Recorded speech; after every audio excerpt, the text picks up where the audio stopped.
السلام علیکم دوستو، میں ہوں آصف ہسٹورین، آپ کا ریڈر۔ ہم آج کی ویڈیو میں مولانا ابوالعلا مودودی کی کتاب دین یاد کا مطالعہ کریں گے۔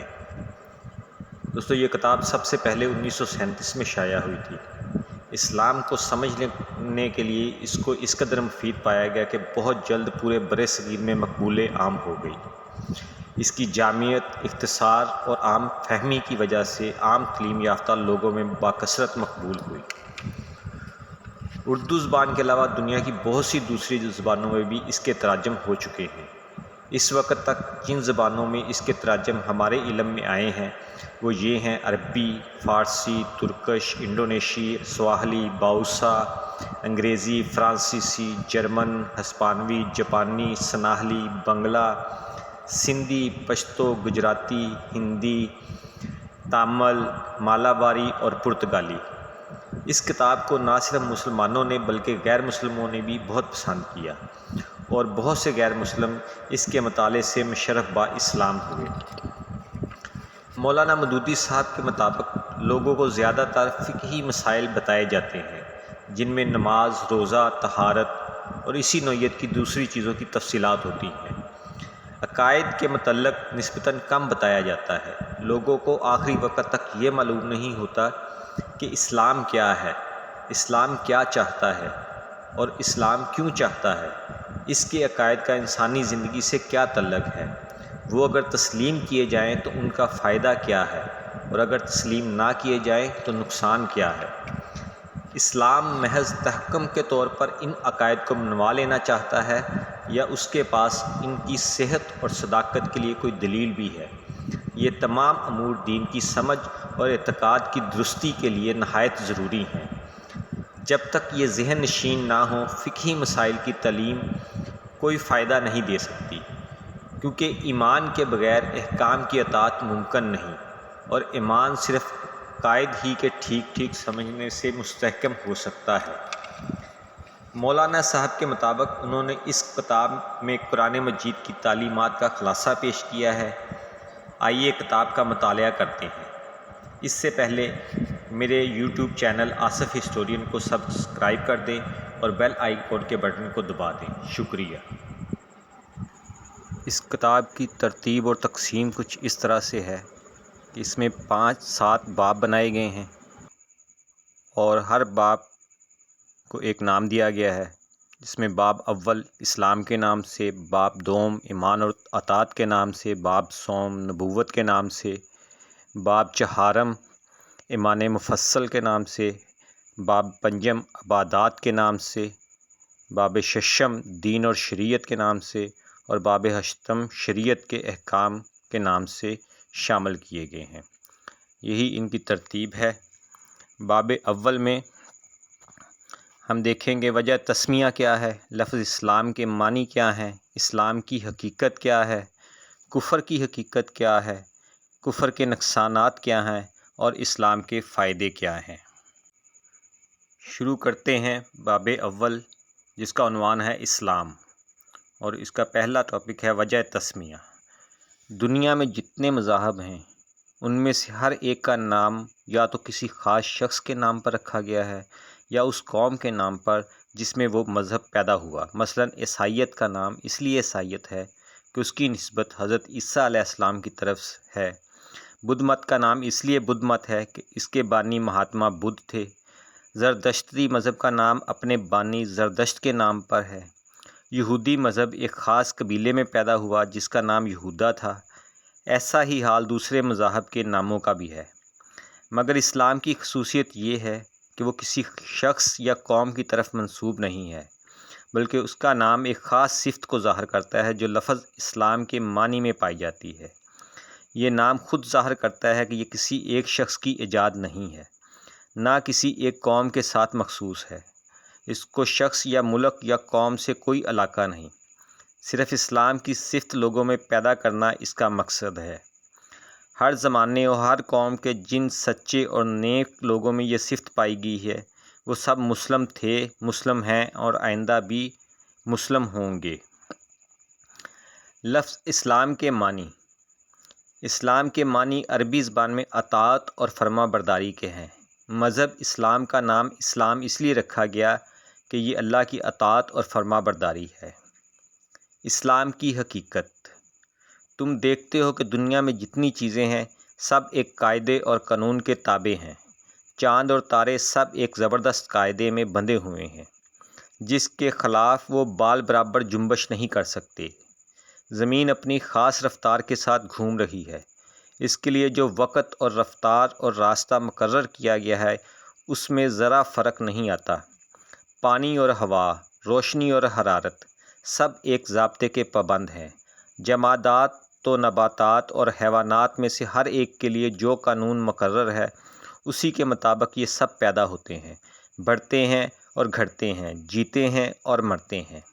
خود انسان کی حالت پر بھی تم غور کرو گے تو تم کو معلوم ہوگا کہ وہ بھی قانون قدرت کا تابع ہے۔ جو قاعدہ اس کی زندگی کے لیے مقرر کیا گیا ہے اسی کے مطابق سانس لیتا ہے، پانی اور غذا اور حرارت اور روشنی حاصل کرتا ہے۔ اس کے دل کی حرکت، اس کے خون کی گردش، اس کے سانس کی آمد و رفت اسی ضابطے کی پابند ہے۔ اس کا دماغ، اس کا معدہ، اس کے پھیپھڑے، اس کے اعصاب اور عضلات، اس کے ہاتھ، پاؤں، زبان، آنکھیں، کان اور ناک، غرض اس کے جسم کا ایک ایک حصہ وہی کام کر رہا ہے جو اس کے لیے مقرر ہے اور اسی طریقے پر کر رہا ہے جو اس کو بتا دیا گیا ہے۔ یہ زبردست قانون جس کی بندش میں بڑے بڑے سیاروں سے لے کر زمین کا ایک چھوٹے سے چھوٹا ذرہ تک جکڑا ہوا ہے، ایک بڑے حاکم کا بنایا ہوا قانون ہے۔ وہ اسی کے بنائے ہوئے قانون کی اطاعت و فرما برداری کر رہی ہے۔ اس لحاظ سے ساری کائنات کا مذہب اسلام ہے، کیونکہ ہم اوپر بیان کر چکے ہیں کہ خدا کی اطاعت اور فرما برداری ہی کو اسلام کہتے ہیں۔ سورج، چاند اور تارے سب مسلم ہیں، زمین بھی مسلم ہے، ہوا اور پانی اور روشنی بھی مسلم ہیں، درخت اور پتھر اور جانور بھی مسلم ہے، اور وہ انسان بھی جو خدا کو نہیں پہچانتا اور خدا کا انکار کرتا ہے یا جو خدا کے سوا دوسروں کو پوجتا ہے اور خدا کے ساتھ دوسروں کو شریک کرتا ہے، ہاں وہ بھی اپنی فطرت اور طبیعت کے لحاظ سے مسلم ہی ہے، کیونکہ اس کا پیدا ہونا، زندہ رہنا اور مرنا سب کچھ خدائی قانون ہی کے ماتحت ہے۔ اس کے تمام اعضاء اور اس کے جسم کے ایک ایک رونگٹے کا مذہب اسلام ہے، کیونکہ وہ سب خدائی قانون کے مطابق بنتے اور بڑھتے اور حرکت کرتے ہیں۔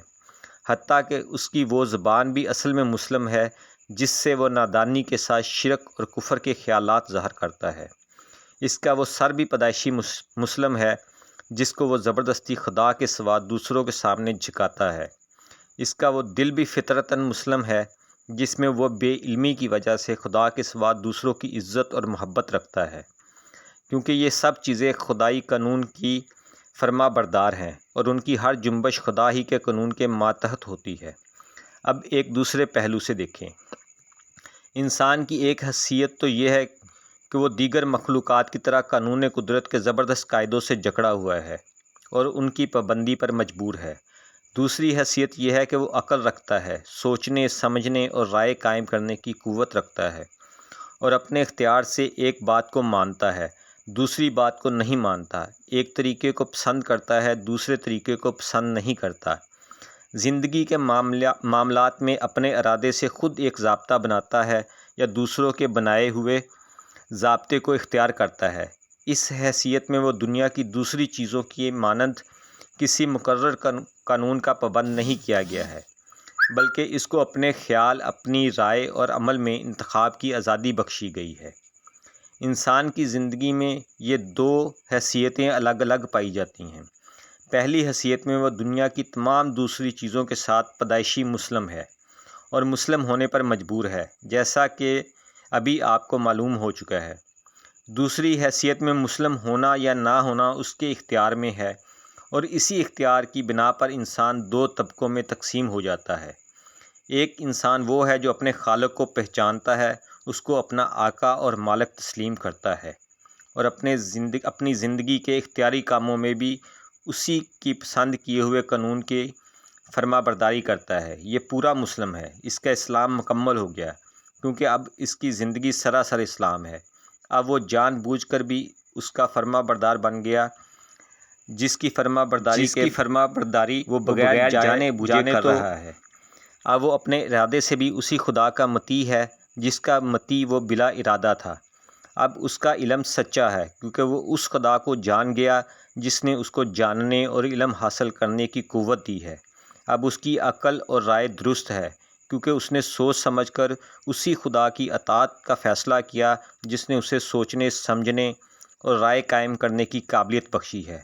اب اس کی زبان صادق ہے کیونکہ وہ اسی خدا کا اقرار کر رہی ہے جس نے اس کو بولنے کی قوت عطا کی ہے۔ اب اس کی ساری زندگی میں راستی ہی راستی ہے کیونکہ وہ اختیار اور بے اختیاری دونوں حالتوں میں خدا کے قانون کا پابند ہے۔ اب ساری کائنات سے اس کی آشتی ہو گئی کیونکہ کائنات کی ساری چیزیں جس کی بندگی کر رہی ہیں اس کی بندگی وہ بھی کر رہا ہے۔ اب وہ زمین پر خدا کا خلیفہ ہے، ساری دنیا اس کی ہے اور وہ خدا کا ہے۔ کفر کی حیثیت۔ اس کے مقابلے میں دوسرا انسان وہ ہے جو مسلم پیدا ہوا اور اپنی زندگی بھر بے جانے بوجھے مسلم ہی رہا، مگر اپنے علم اور عقل کی قوت سے کام لے کر اس نے خدا کو نہ پہچانا اور اپنے اختیار کی حد میں اس نے خدا کی اطاعت کرنے سے انکار کر دیا۔ یہ شخص کافر ہے۔ کفر کے اصل معنی چھپانے اور پردہ ڈالنے کے ہیں۔ ایسے شخص کو کافر اس لیے کہا جاتا ہے اس نے اپنی فطرت پر نادانی کا پردہ ڈال رکھا ہے۔ وہ اسلام کی فطرت پر پیدا ہوا ہے، اس کا سارا جسم اور جسم کا ہر حصہ اسلام کی فطرت پر کام کر رہا ہے۔ اس کے گرد و پیش ساری دنیا اسلام پر چل رہی ہے، مگر اس کی عقل پر پردہ پڑ گیا ہے۔ تمام دنیا کی اور خود اپنی فطرت اس سے چھپ گئی ہے۔ وہ اس کے خلاف سوچتا ہے، اس کے خلاف چلنے کی کوشش کرتا ہے۔ اب آپ سمجھ سکتے ہیں کہ جو شخص کافر ہے وہ کتنی بڑی گمراہی میں مبتلا ہے۔ کفر کے نقصانات۔ کفر ایک جہالت ہے، بلکہ اصلی جہالت کفر ہی ہے۔ اس سے بڑھ کر اور کیا جہالت ہو سکتی ہے کہ انسان خدا سے ناواقف ہو۔ ایک شخص کائنات کے اتنے بڑے کارخانے کو رات دن چلتے ہوئے دیکھتا ہے، مگر نہیں جانتا کہ اس کارخانے کو بنانے اور چلانے والا کون ہے۔ وہ کون کاریگر ہے جس نے کوئلے اور لوہے اور کیلشیم اور سوڈیم اور ایسی ہی چند چیزوں کو ملا کر انسان جیسی لاجواب مخلوق پیدا کر دی۔ ایک شخص دنیا میں ہر طرف ایسی چیزیں اور ایسے کام دیکھتا ہے جن میں بے نظیر انجینئرنگ، ریاضی دانی، کیمیا دانی اور ساری دانائیوں کے کمالات نظر آتے ہیں، مگر وہ نہیں جانتا کہ وہ علم اور حکمت اور دانش والی ہستی کون سی ہے جس نے کائنات میں یہ سارے کام انجام دیے ہیں۔ سوچو اور غور کرو، ایسے شخص کے لیے صحیح علم کے دروازے کیسے کھل سکتے ہیں جس کو علم کا پہلا سرا ہی نہ ملا ہو؟ وہ خواہ کتنا ہی غور و فکر کرے اور کتنی ہی تلاش و جستجو میں سر کھپائے، اس کو کسی شعبے میں علم کا سیدھا اور یقینی راستہ نہ ملے گا، کیونکہ اس کو شروع میں بھی جہالت کا اندھیرا نظر آئے گا اور آخر میں بھی وہ اندھیرے کے سوا کچھ نہ دیکھے گا۔ کفر ایک ظلم ہے، بلکہ سب سے بڑا ظلم کفر ہی ہے۔ تم جانتے ہو کہ ظلم کسے کہتے ہیں۔ ظلم یہ ہے کہ کسی چیز سے اس کی طبیعت اور فطرت کے خلاف زبردستی کام لیا جائے۔ تم کو معلوم ہو چکا ہے کہ دنیا میں جتنی چیزیں ہیں سب اللہ کی تابع فرمان ہے اور ان کی فطرت ہی اسلام یعنی قانون خداوندی کی اطاعت ہے۔ خود انسان کا پورا جسم اور اس کا ہر حصہ اسی فطرت پر پیدا ہوا ہے۔ خدا نے ان چیزوں پر انسان کو حکومت کرنے کا تھوڑا سا اختیار تو ضرور دیا ہے، مگر ہر چیز کی فطرت یہ چاہتی ہے کہ اس سے خدا کی مرضی کے مطابق کام لیا جائے۔ لیکن جو شخص کفر کرتا ہے وہ ان سب چیزوں سے ان کی فطرت کے خلاف کام لیتا ہے۔ وہ اپنے دل میں دوسروں کی بزرگی اور محبت اور خوف کے بت بٹھاتا ہے، حالانکہ دل کی فطرت یہ چاہتی ہے کہ اس میں خدا کی بزرگی اور محبت اور خوف ہو۔ وہ اپنے تمام اعضاء سے اور دنیا کی ان سب چیزوں سے جو اس کے اختیار میں ہے خدا کی مرضی کے خلاف کام لیتا ہے، حالانکہ ہر چیز کی طبیعت یہ چاہتی ہے کہ اس سے قانون خداوندی کے مطابق کام لیا جائے۔ بتاؤ ایسے شخص سے بڑھ کر اور کون ظالم ہوگا جو اپنی زندگی میں ہر وقت ہر چیز پر حتیٰ کہ خود اپنے وجود پر بھی ظلم کرتا رہے۔ کفر صرف ظلم ہی نہیں، بغاوت اور ناشکری اور نمک حرامی بھی ہے۔ ذرا غور کرو، انسان کے پاس خود اپنی کیا چیز ہے؟ اپنے دماغ اس نے پیدا کیا ہے یا خدا نے؟ اپنے دل، اپنی آنکھوں اور اپنی زبان اور اپنے ہاتھ پاؤں اور اپنے تمام اعضاء کا وہ خود خالق ہے یا خدا؟ اس کے گرد و پیش جتنی چیزیں ہیں ان کو پیدا کرنے والا خود انسان ہے یا خدا؟ ان سب چیزوں کو انسانوں کے لیے مفید کارآمد بنانا اور انسان کو ان کے استعمال کی قوت دینا انسان کا اپنا کام ہے یا خدا کا؟ تم کہو گے کہ یہ سب چیزیں خدا کی ہیں، خدا ہی نے ان کو پیدا کیا ہے، خدا ہی ان کا مالک ہے اور خدا ہی کی بخشش ہے یہ انسان کو حاصل ہوئی ہیں۔ جب اصل حقیقت یہ ہے تو اس سے بڑا باغی کون ہوگا جو خدا کے دیے ہوئے دماغ سے خدا ہی کے خلاف سوچنے کی خدمت لے، خدا کے بخشے ہوئے دل میں خدا ہی کے خلاف خیالات رکھے؟ خدا نے جو آنکھیں، جو زبان، جو ہاتھ پاؤں اور جو دوسری چیزیں اس کو عطا کی ہیں ان کو خدا ہی کی پسند اور اس کی مرضی کے خلاف استعمال کرے۔ اگر کوئی ملازم اپنے آقا کا نمک کھا کر اس سے بے وفائی کرتا ہے تو تم اس کو نمک حرام کہتے ہو۔ اگر کوئی سرکاری افسر حکومت کے دیے ہوئے اختیارات کو خود حکومت ہی کے خلاف استعمال کرتا ہے تو تم اسے باغی کہتے ہو۔ اگر کوئی اپنے محسن سے دغا کرتا ہے تو تم اسے احسان فراموش کہتے ہو۔ لیکن انسان کے مقابلے میں انسان کی نمک حرامی، غداری اور احسان فراموشی کی کیا حقیقت ہے؟ انسان کو کہاں سے رزق دیتا ہے؟ وہ خدا کا دیا ہوا رزق ہی تو ہے۔ حکومت اپنے ملازموں کو جو اختیار دیتی ہے وہ کہاں سے آئے ہیں؟ خدا ہی نے تو اس کو فرما روائی کی طاقت دی ہے۔ کوئی احسان کرنے والا دوسرے شخص پر کہاں سے احسان کرتا ہے؟ سب کچھ خدا ہی کا تو بخشا ہوا ہے۔ انسان پر سب سے بڑا حق اس کے ماں باپ کا ہے، مگر ماں اور باپ کے دل میں اولاد کے لیے محبت کس نے پیدا کی؟ ماں کے سینے میں دودھ کس نے اتارا؟ باپ کے دل میں یہ بات کس نے ڈالی کہ اپنے گاڑے پسینے کی کمائی گوشت پوشت کے ایک بیکار لوتھڑے پر خوشی خوشی لٹا دے، اس کی پرورش اور تعلیم و تربیت میں اپنا وقت، اپنی دولت، اپنی آسائش سب کچھ قربان کر دے؟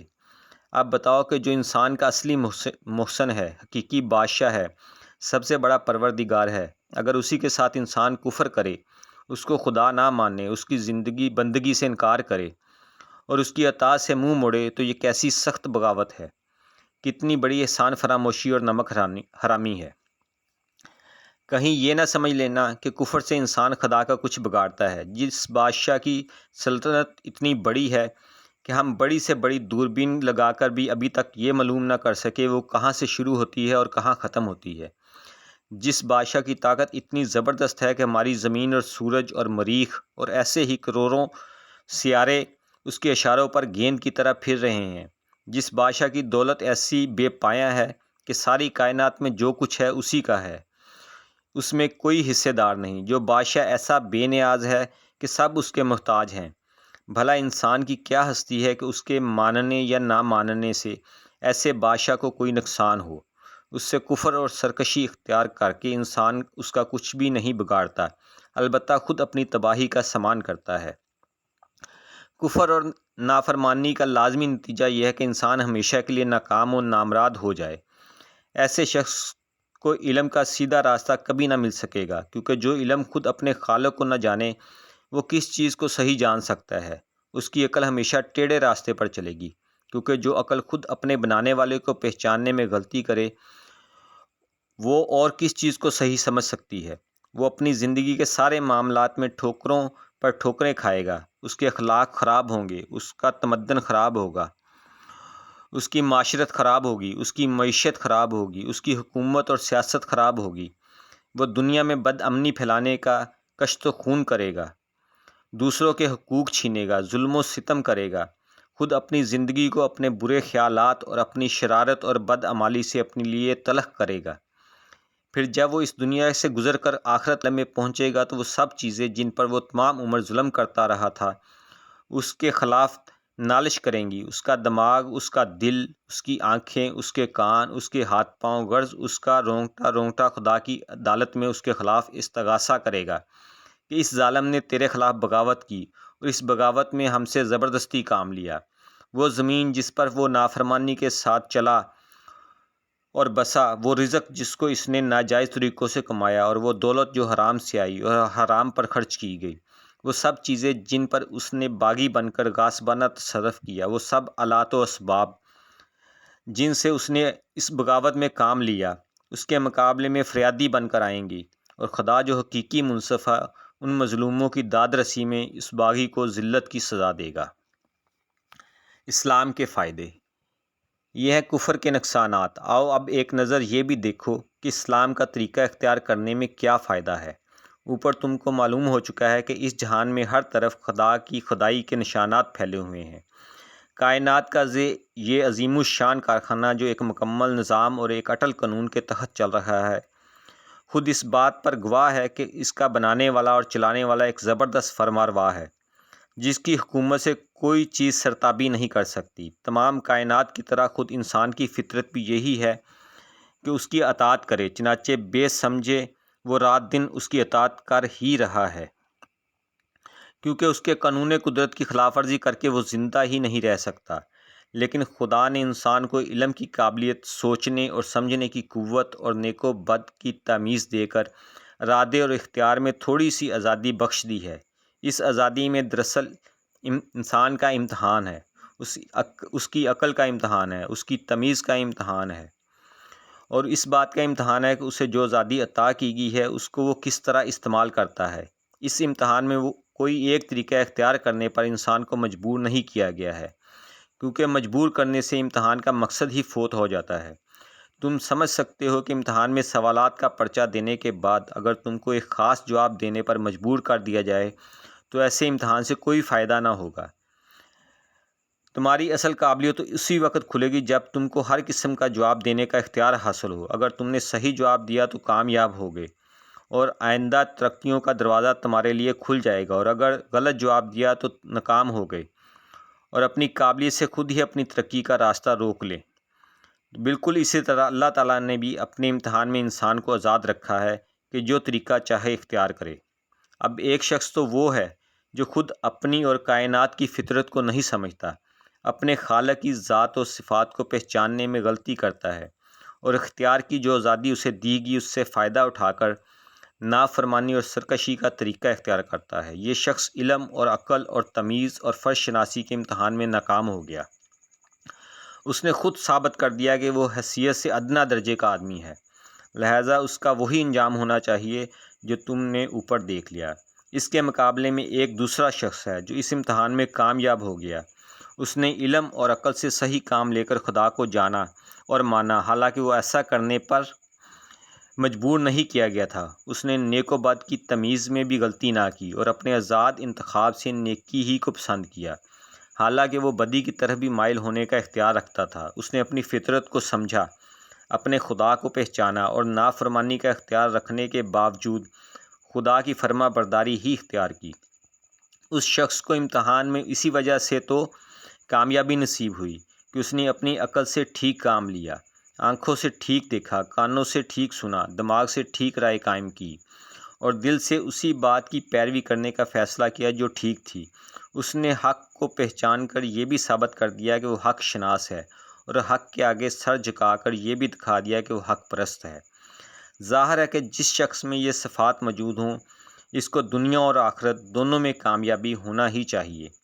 وہ علم اور عمل کے ہر میدان میں صحیح راستہ اختیار کرے گا، اس لیے کہ جو شخص ذات خداوندی سے واقف ہے اور اس کی صفات کو پہچانتا ہے وہ دراصل علم کی ابتدا کو بھی جانتا ہے اور اس کی انتہا کو بھی۔ ایسے شخص کو غلط راستوں میں بھٹک نہیں سکتا، کیونکہ اس کا پہلا قدم بھی صحیح پڑا ہے اور جس آخری منزل پر اسے جانا ہے اس کو بھی وہ یقین کے ساتھ جانتا ہے۔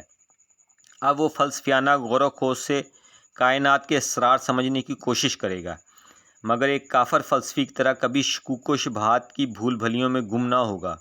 وہ سائنس کے ذریعے قدرت کے قوانین کو معلوم کرنے کی کوشش کرے گا، کائنات کے چھپے ہوئے خزانوں کو نکالے گا۔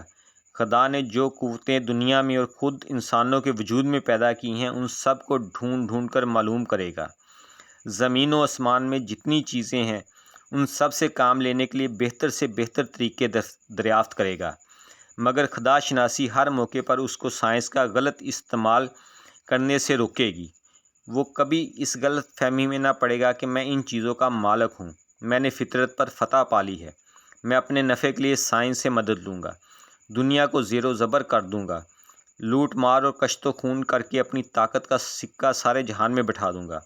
یہ ایک کافر سائنسدان کا کام ہے۔ مسلم سائنسدان جتنا زیادہ سائنس پر عبور حاصل کرے گا اتنا ہی زیادہ خدا پر اس کا یقین بڑھے گا اور اتنا ہی زیادہ وہ خدا کا شکر گزار بندہ بنے گا۔ اس کا عقیدہ یہ ہوگا کہ میرے مالک نے میری قوت اور میرے علم میں جو اضافہ کیا ہے اس سے میں اپنی اور تمام انسانوں کی بھلائی کے لیے کوشش کروں گا، اور یہی اس کا صحیح شکریہ ہے۔ اسی طرح تاریخ، معاشیات، سیاسیات، قانون اور دوسرے علوم و فنون میں بھی ایک مسلم اپنی تحقیق اور جد و جہد کے لحاظ سے ایک کافر کے مقابلے میں کم نہ رہے گا، مگر دونوں کی نظر میں بڑا فرق ہوگا۔ مسلم ہر علم کا مطالعہ صحیح نظر سے کرے گا، صحیح مقصد کے لیے کرے گا اور صحیح نتیجے پر پہنچے گا۔ تاریخ میں وہ انسان کے گزشتہ تجربوں سے ٹھیک ٹھیک سبق لے گا، قوموں کی ترقی اور تنزل کے صحیح اسباب معلوم کرے گا، ان کی تہذیب و تمدن کی مفید چیزیں دریافت کرے گا، ان کے نیک دل تو لوگوں کے حالات سے فائدہ اٹھائے گا اور ان تمام چیزوں سے بچے گا جن کی بدولت پچھلی قومیں تباہ ہو گئیں۔ معاشیات میں دولت کمانے اور خرچ کرنے کے ایسے طریقے معلوم کرے گا جس سے تمام انسانوں کا بھلا ہو، نہ یہ کہ ایک کا فائدہ اور بہتوں کا نقصان ہو۔ سیاسیات میں اس کی تمام توجہ اس طرف ہوگی کہ دنیا میں امن، عدل اور انصاف اور نیکی و شرافت کی حکومت ہو۔ کوئی شخص یا کوئی جماعت خدا کے بندوں کو اپنا بندہ نہ بنائے۔ حکومت اور اس کی تمام طاقتوں کو خدا کی امانت سمجھا جائے اور بندگان خدا کی بہتری کے لیے استعمال کیا جائے۔ قانون میں وہ اس نظر سے غور کرے گا کہ عدل و انصاف کے ساتھ لوگوں کے حقوق مقرر کیے جائیں اور کسی صورت کسی پر ظلم نہ ہونے پائے۔ مسلم کے اخلاق میں خدا ترسی، حق شناسی اور راست بازی ہوگی۔ وہ دنیا میں یہ سمجھ کر رہے گا کہ سب چیزوں کا مالک خدا ہے۔ میرے پاس اور سب انسانوں کے پاس جو کچھ ہے خدا ہی کا دیا ہوا ہے۔ میں کسی چیز کا حتیٰ کہ خود اپنے جسم اور جسمانی قوتوں کا بھی مالک نہیں ہوں۔ سب کچھ خدا کی امانت ہے اور اس امانت میں تصرف کرنے کا جو اختیار مجھ کو دیا گیا ہے اس کو خدا ہی کی مرضی کے مطابق استعمال کرنا چاہیے۔ ایک دن خدا مجھ سے اپنی یہ امانت واپس لے گا اور اس وقت مجھ کو ایک ایک چیز کا حساب دینا ہوگا۔ یہ سمجھ کر جو شخص دنیا میں رہے گا اس کے اخلاق کا اندازہ کرو۔ وہ اپنے دل کو اپنے برے خیالات سے پاک رکھے گا، وہ اپنے دماغ کو برائی کی فکر سے بچائے گا، وہ اپنی آنکھوں کو بری نگاہ سے روکے گا، وہ اپنے کانوں کو برائی سننے سے باز رکھے گا، وہ اپنی زبان کی حفاظت کرے گا تاکہ اس سے حق کے خلاف کوئی بات نہ نکلے، وہ اپنے پیٹ کو حرام کے رزق سے بھرنے کی بجائے بھوکا رہنا زیادہ پسند کرے گا، وہ اپنے ہاتھوں کو ظلم کے لیے کبھی نہ اٹھائے گا، وہ اپنے پاؤں کو برائی کے راستے پر کبھی نہ چلائے گا، وہ اپنے سر کو باطل کے سامنے کبھی نہ جھکائے گا، خود وہ رکاوٹ ہی کیوں نہ ڈالا جائے، وہ اپنی کسی خواہش اور کسی ضرورت کو ظلم اور ناحق کے راستے سے کبھی نہ پورا کرے گا۔ وہ نیکی اور شرافت کا مجسمہ ہوگا، حق اور صداقت کو ہر چیز سے زیادہ عزیز رکھے گا اور اس کے لیے اپنی ذات کے ہر فائدے اور اپنے دل کی ہر خواہش کو بلکہ اپنی ذات کو بھی قربان کر دے گا۔ وہ ظلم اور ناراضگی کو ہر چیز سے زیادہ پسند کرے گا اور کسی نقصان کے خوف سے یا کسی فائدے کے لالچ میں اس کا ساتھ دینے پر آمادہ نہ ہوگا۔ دنیا کی کامیابی بھی ایسے ہی شخص کا حصہ ہے۔ اس سے بڑھ کر دنیا میں کوئی معزز اور شریف نہ ہوگا، کیونکہ اس کا سر خدا کے سوا کسی کے سامنے جھکنے والا نہیں اور اس کا ہاتھ خدا کے سوا کسی کے آگے پھیلنے والا نہیں۔ ذلت ایسے شخص کے پاس کیوں کر پھٹک سکتی ہے؟ اس سے بڑھ کر دنیا میں کوئی طاقتور نہ ہوگا، کیونکہ اس کے دل میں خدا کے سوا کسی کا خوف نہیں اور اس کو خدا کے سوا کسی سے بخشش اور انعام کا لالچ بھی نہیں۔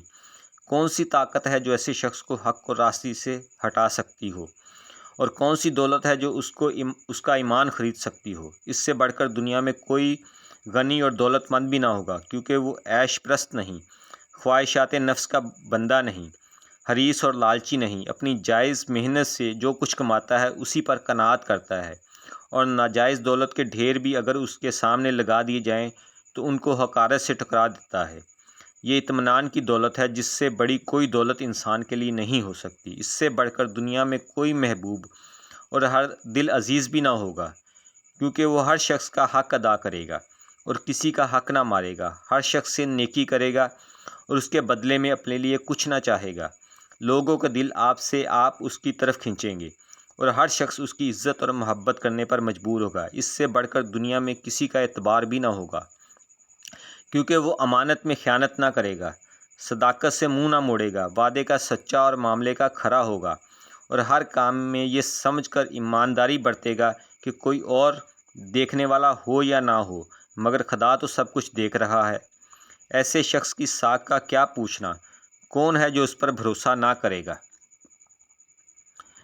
ایک مسلم کی سیرت کو اچھی طرح سمجھ لو تو تم کو یقین آ جائے گا کہ مسلم کبھی دنیا میں ذلیل اور محکوم اور مغلوب بن کر نہیں رہ سکتا، وہ ہمیشہ غالب اور حاکم ہی رہے گا، کیونکہ اسلام جو صفات اس میں پیدا کرتا ہے اس پر کوئی قوت غالب نہیں آ سکتی۔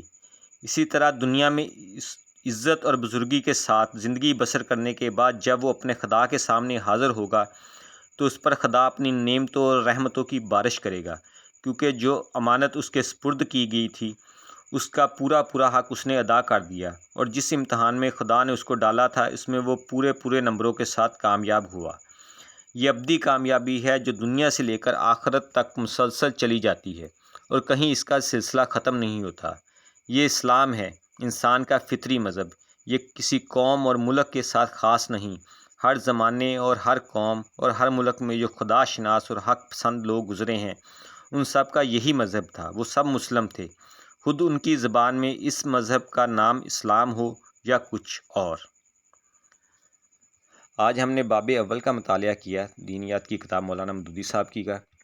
انشاءاللہ نیکسٹ ایپیسوڈ میں ہم مولانا مودودی صاحب کی اسی کتاب دینیات کے دوسرے باب کا مطالعہ کریں گے۔ شکریہ۔